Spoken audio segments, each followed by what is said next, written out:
Good morning friends, मिथिल life नगर YouTube channel पे आप लोगों का स्वागत है। देखिए दोस्तों, आज ही सेशन फ्रेंड्स हम लोग करने वाले हैं 22 जुलाई 2025 का करंट अफेयर्स। और यह सेशन आपके एग्जाम के पर्पज से बहुत ही महत्वपूर्ण सेशन रहने वाला है। तो देखिए दोस्तों, हम लोग अपने सेशन को स्टार्ट करते हैं। दोस्तों, आज का फर्स्ट क्वेश्चन है दोस्तों, अंतर्राष्ट्रीय गणित ओलंपियाड 2025 में भारत की वैश्विक रैंक क्या रही है दोस्तों? क्या रही है दोस्तों? तो ऑप्शन नंबर बी देखिए, 7वीं रैंक रही है। सोल्यूशन देखिए इसका, अंतर्राष्ट्रीय गणित ओलंपियाड 2025 में भारत ने वैश्विक स्तर पर 7वीं रैंक हासिल की है। इस प्रतियोगिता में कुल 110 देशों ने भाग लिया। कुल 110 देशों ने भाग लिया है इसमें।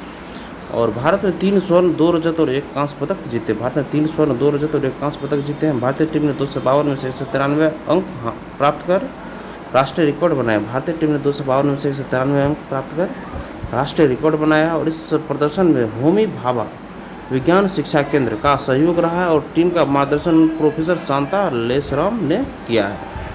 नेक्स्ट क्वेश्चन देखिए, हाल ही में भारतीय क्रिएटिव टेक्नोलॉजी संस्थान Indian institute of creative technology IICT के पहले परिसर का उद्घाटन मुंबई में किसने किया है? किसने किया मुंबई में? तो केंद्रीय मंत्री अश्विनी वैष्णव और महाराष्ट्र के उप मुख्यमंत्री देवेंद्र फडणवीस ने किया है। हाल ही में भारतीय क्रिएटिव टेक्नोलॉजी संस्थान के पहले परिसर का उद्घाटन मुंबई में किसने किया है? तो केंद्रीय मंत्री अश्विनी वैष्णव और महाराष्ट्र के उप मुख्यमंत्री देवेंद्र फडणवीस ने किया है। सोल्यूशन देखिए इसका, भारतीय क्रिएटिव टेक्नोलॉजी संस्थान IICT के पहले परिसर का उद्घाटन मुंबई में किया गया और इस कार्यक्रम का नेतृत्व केंद्रीय मंत्री अश्विनी वैष्णव और महाराष्ट्र के उप मुख्यमंत्री देवेंद्र फडणवीस ने किया है। और IICT का उद्देश्य VFX, XR, एनिमेशन और गेमिंग जैसे क्षेत्रों में उद्योग से जुड़ी शिक्षा प्रदान करना है। और यह संस्थान गूगल, मेटा, माइक्रोसॉफ्ट और एप्पल जैसी वैश्विक टेक कंपनियों के साथ साझेदारी कर रहा है। इससे AVGC XR सेक्टर को बढ़ावा मिलेगा और भारत के डिजिटल कंटेंट के वैश्विक केंद्र के रूप में स्थापित करने को मदद मिलेगी। नेक्स्ट क्वेश्चन देखिए, संयुक्त राष्ट्र यूनाइटेड नेशंस ने भारत में हालिया बढ़ते अनुपस्थित रहने के रुख से उसकी विदेश नीति के किस दृष्टिकोण का संकेत मिलता है? तो ऑप्शन नंबर बी देखिए, भारत रणनीतिक स्वायत्ता और सूक्ष्म कूटनीतिक की नीति अपना रहा है। संयुक्त राष्ट्र में भारत के हालिया बढ़ते अनुपस्थित रहने के रूप से उसकी विदेश नीति के किस दृष्टिकोण का संकेत मिलता है? तो ऑप्शन नंबर बी, भारत रणनीतिक स्वायत्ता और सूक्ष्म कूटनीति की नीति अपना रहा है। सोल्यूशन देखिए इसका फ्रेंड्स, संयुक्त राष्ट्र में भारत का मतदान रुख हाल के वर्षों में बदला है, काफ़ी बदला। जहां 2025 में भारत ने 44% मामलों में मतदान से दूरी बनाई। यह रुझान दर्शाता है कि भारत ध्रुवीकरण वैश्विक व्यवस्था में रणनीतिक स्वायत्ता की ओर बढ़ रहा है। भारत खुद को एक माध्यम शक्ति के रूप में स्थापित कर रहा है जो वैश्विक गुटों के साथ सीधी संरेखन के बजाय सूक्ष्म और संतुलित कूटनीति को प्राथमिकता देता है। रूस, यूक्रेन, म्यांमार और इजराइल, फिलिस्तीन जैसे मुद्दों पर मतदान से दूरी बनाकर भारत द्विपक्षीय संबंधों को बनाए रखता है और अपनी गैर पक्षपाती लेकिन मुखर विदेश नीति को मजबूत करता है। नेक्स्ट क्वेश्चन है कि भारत किस वैश्विक सैटेलाइट कंपनी के साथ मिलकर सैन्य निगरानी क्षमताओं को बढ़ा रहा है? ये मैक्सार के साथ मिलकर। भारत किस वैश्विक सैटेलाइट कंपनी के साथ मिलकर सैन्य निगरानी क्षमताओं को बढ़ा रहा है? ये मैक्सार सैटेलाइट कंपनी के साथ मिलकर ये सैन्य निगरानी क्षमताओं को बढ़ा रहा है। सोल्यूशन किसका, भारत अपनी सैन्य निगरानी क्षमताओं को मजबूत करने के लिए वैश्विक सैटेलाइट कंपनियों से उच्च रिजोल्यूशन वाली सैटेलाइट इमेजरी प्राप्त कर रहा है। और इस दिशा में भारत का एक प्रमुख साझेदार मैक्सार है जो उपग्रह इमेजिंग क्षेत्र की अग्रणी कंपनी है। यह पहल ऑपरेशन सिंदूर के दौरान चीन द्वारा पाकिस्तान को दिए गए समर्थन के बाद शुरू की गई और इस परियोजना के तहत SBS-3 कार्यक्रम के अंतर्गत 2029 तक 52 उपग्रह लॉन्च किए जाने की योजना है। और यह कार्यक्रम डिफेंस स्पेस एजेंसी द्वारा संचालित किया जा रहा है जिसका बजट $3.2 बिलियन है। और इसका उद्देश्य रियल टाइम निगरानी, सीमा सुरक्षा को मजबूत करना और रणनीतिक तैयारियों को बेहतर बनाना है। और प्रधानमंत्री मोदी की 15,000 रुपया प्रोत्साहन योजना का मुख्य उद्देश्य क्या है जो पहली बार निजी क्षेत्र में नौकरी करने वालों के लिए शुरू की गई है? ऑप्शन नंबर बी देखिए, युवाओं को रोजगार देना और औपचारिक क्षेत्र में नौकरियों को बढ़ावा देना। युवाओं को रोजगार देना और औपचारिक क्षेत्रों में नौकरियों को बढ़ावा देना, यही है। सोल्यूशन देखिए इसका फ्रेंड्स, प्रधानमंत्री नरेंद्र मोदी ने एक नई रोजगार योजना की घोषणा की जिसके तहत पहली बार निजी क्षेत्र में नौकरी करने वालों को 15,000 की प्रोत्साहन राशि दी जाएगी और यह योजना 1 अगस्त 2025 से लागू की जाएगी। इस योजना के लिए 1 लाख करोड़ का बजट निर्धारित किया गया है। इसका उद्देश्य युवाओं को रोजगार देना और औपचारिक क्षेत्रों में नौकरी के अवसर बढ़ाना है। यह योजना विशेष रूप से बिहार जैसे पूर्वी राज्यों को ध्यान में रखते हुए क्षेत्रीय रोजगार असमानताओं को दूर करने के लिए शुरू की गई है। नेक्स्ट क्वेश्चन है, जापान ओपन बैडमिंटन 2025 में पुरुष एकल खिताब किसने जीता है? तो सी यूकी। जापान ओपन बैडमिंटन 2025 में पुरुष एकल खिताब किसने जीता है? तो सी यूकी ने जीता है। सोल्यूशन देखिए इसका, चीन के सी यूकी ने जापान ओपन बैडमिंटन 2025 में पुरुष एकल खिताब अपने नाम किया। यह tournament badminton world federation world tour का एक प्रमुख आयोजन है। चीन ने इस प्रतियोगिता में कुल 3 स्वर्ण पदक जीतकर सर्वश्रेष्ठ प्रदर्शन किया है। इस आयोजन में एशियाई देशों का वैश्विक बैडमिंटन पर दबदबा एक बार फिर देखने को मिला है। नेक्स्ट क्वेश्चन देखिए, ICC World Test Championship final 2027, 2029 और 2031 की मेजबानी का अधिकार किस देश को मिला है? तो वह इंग्लैंड को मिला है। इंग्लैंड को मिला है। ICC World Test Championship final 2027, 29 और 2031 की मेजबानी का अधिकार किस देश को मिला है? इंग्लैंड को मिला है। नेक्स्ट है, इंग्लैंड एवं वेल्स क्रिकेट बोर्ड ECB को 2027, 2029 और 2031 में होने वाले ICC World Test Championship final की मेजबानी सौंपी गई है और यह घोषणा 2025 में सिंगापुर वार्षिक सम्मेलन के दौरान की गई और इंग्लैंड इससे पहले 2021, 2023 और 2025 के फाइनल की भी मेजबानी कर चुका है। यह निर्णय इंग्लैंड के मजबूत क्रिकेट ढांचे और टेस्ट क्रिकेट को वैश्विक स्तर पर बढ़ावा देने की प्रतिबद्धता को दर्शाता है। नेक्स्ट क्वेश्चन है, हालिया घोषणाओं के अनुसार अब आने वाले दशकों में इसरो के प्रमुख अंतरिक्ष अन्वेषण लक्ष्य क्या है? तो ये है ऑप्शन नंबर बी। देखिए सही होगा, 2035 तक एक अंतरिक्ष स्टेशन स्थापित करना और 2040 तक मानव को चंद्रमा पर भेजना। हालिया घोषणाओं के अनुसार आने वाले दशकों में इसरो के प्रमुख अंतरिक्ष अन्वेषण लक्ष्य क्या है? यह 2035 तक एक अंतरिक्ष स्टेशन स्थापित करना और 2040 तक मानवों को 2035 तक एक अंतरिक्ष स्टेशन स्थापित करना और 2040 तक मानवों को चंद्रमा पर भेजना, यही इसरो का अंतरिक्ष अन्वेषण लक्ष्य है। सॉल्यूशन देखिए इसका फ्रेंड्स, भारतीय अंतरिक्ष अनुसंधान संगठन इसरो ने 2035 तक एक अस्थायी अंतरिक्ष स्टेशन स्थापित करने की योजना बनाई है और इसके साथ ही इसरो का लक्ष्य है 2040 तक मानव मिशन के तहत चंद्रमा पर भारतीयों को भेजा जाए और ये योजनाएं विकसित भारत की परिकल्पना और अंतरिक्ष क्षेत्र में रणनीतिक आत्मनिर्भरता का हिस्सा है। और अध्यक्ष वी नारायणन के नेतृत्व में इसरो ने आदित्य L1 और मिशन और डॉकिंग प्रयोग जैसे कई महत्वपूर्ण कदम पहले ही पूरे कर लिए हैं। भविष्य की योजनाओं में शुक्र ग्रह का ऑर्बिटर मिशन भी शामिल है जिससे भारत की वैश्विक अंतरिक्ष उपस्थिति और मजबूत होगी। नेक्स्ट क्वेश्चन है, वेवीवियर देखिए दोस्तों, वेवीवियर और एजी जैसे प्रसिद्ध गीतों के लिए जाने वाले किस ऑस्कर विजेता गीतकार का निधन हो गया 2025 में? ये दोस्तों एलन बर्गमैन का हुआ। एलन बर्गमैन का ये निधन हो गया। सॉल्यूशन देखिए इसका फ्रेंड्स, एलन बर्गमैन एक ऑस्कर विजेता गीतकार का निधन 2025 में हुआ और उन्होंने अपनी पत्नी मेरिलिन बर्गमैन के साथ मिलकर कई प्रसिद्ध गीत लिखे हैं। उन्हें 3 एकेडमी अवार्ड मिले और 16 बार नामांकन किया है। उनके प्रसिद्ध गीतों में वेवीवियर और एजी शामिल हैं। उन्होंने बारबरा स्ट्रेसेंट और मिशेल लेंगरा जैसे दिग्गजों के साथ भी काम किया है।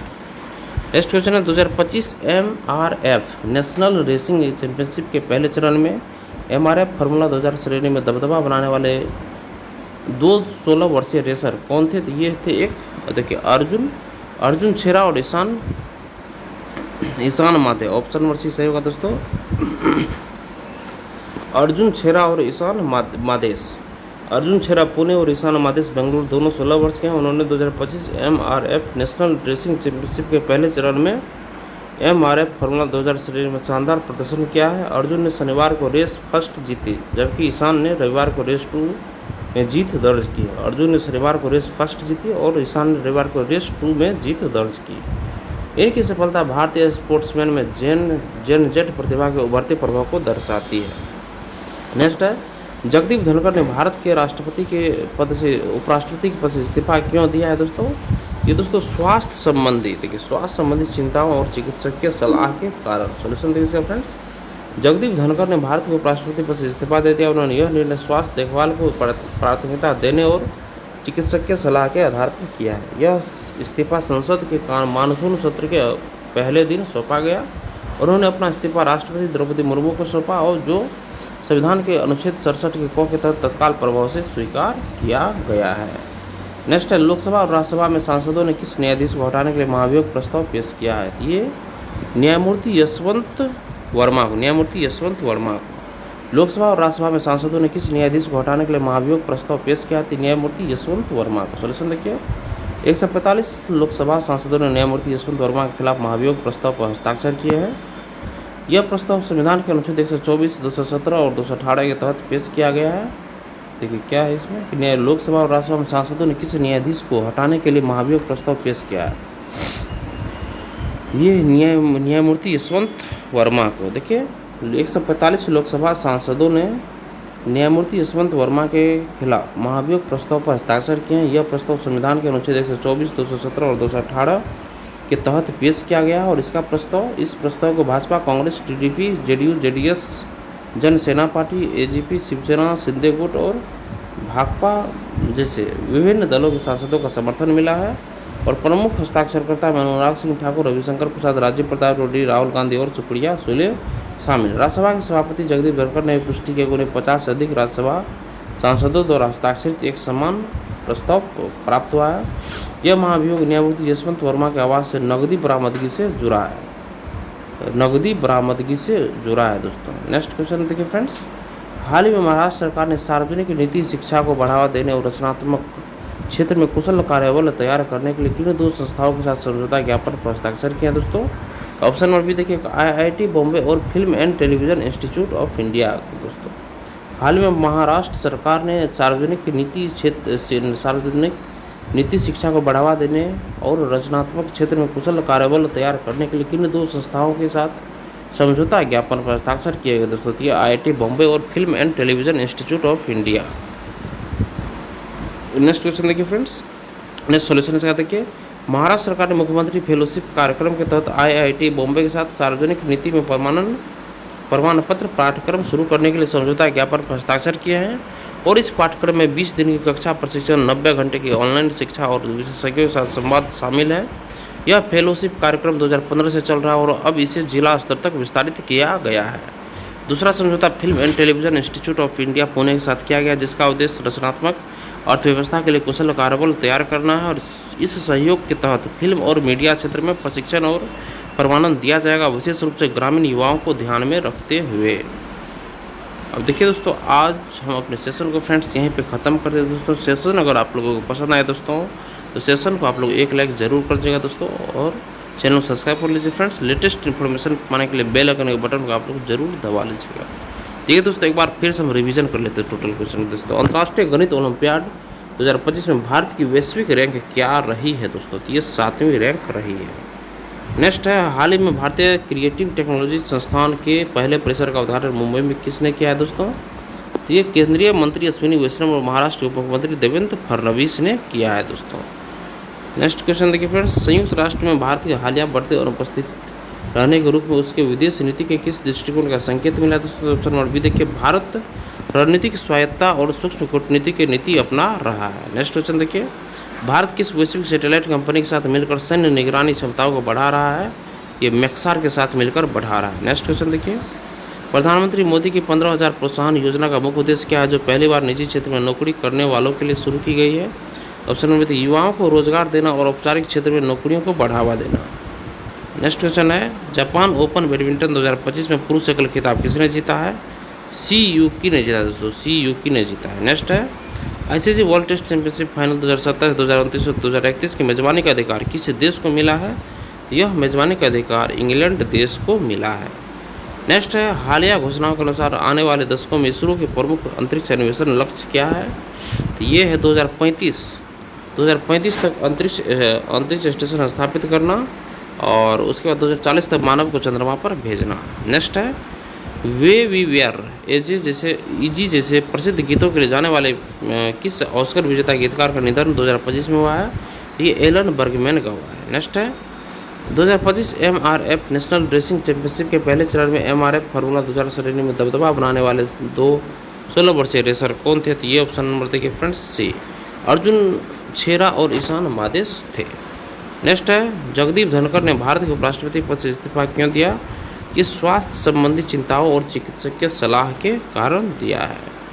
नेक्स्ट है, लोकसभा और राज्यसभा में सांसदों ने किस न्यायाधीश को हटाने के लिए महाभियोग प्रस्ताव पेश किया है?